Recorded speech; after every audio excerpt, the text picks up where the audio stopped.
প্রায় ৮ দিন চিকিৎসা চলার পর মৃত্যু হল বেলডাঙ্গার অগ্নিদগ্ধ গৃহবধূর।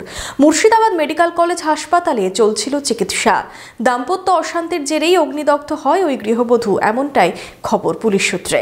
বিশেষজ্ঞ চিকিৎসকদের সম্মিলিত প্রয়াস চরক ও Jibak square diagnostic and research centre speciality ও মাল্টি স্পেশালিটি পরিষেবা নিয়ে এবার আপনাদের শহরে উন্নত ল্যাবরেটরি, সিটি স্ক্যান, ইমেজিং পরীক্ষা সহ বিভিন্ন পরীক্ষা করা হয়। যোগাযোগ 7477799627 7477799663।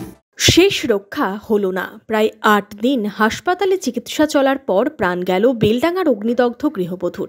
জানা গেছে, রেজিনগরের বাসিন্দা জেসমিনা খাতুনের বছর ৬ আগে বিয়ে হয়েছিল বেলডাঙ্গার মহেশপুর বটতলা এলাকায় এক যুবকের সাথে। কিছুদিন ধরে স্বামী স্ত্রীর মধ্যে বিবাদ চলছিল। এর জেরেই গত ২১শে ডিসেম্বর রাতে শ্বশুর বাড়িতে কেরোসিন তেল ঢেলে আগুন লাগিয়ে দেয় গৃহবধূ। তাকে মুর্শিদাবাদ মেডিকেল কলেজ হাসপাতালে ভর্তি করা হয়। রবিবার দুপুরে সেখানেই প্রাণ যায় মহিলার। ব্যাপারটা হলো, ওদের স্বামী স্ত্রীর একটু টুকিটাকি অশান্তি হয়। হ্যাঁ, টুকিটাকি অশান্তি হওয়ার পরে ছেলেটা মাঝে সাঝে মেয়েটাকে বাইরে ধাক্কা ধুক্কু করে, গলা ধাক্কি বাইর করে দেয় মাঝে সাঝে। ওই মেয়ে সংক্রান্ত ব্যাপারটা, মেয়ে ঘটিত ব্যাপারটা খুব বেশি ওই আমার জামাইয়ের।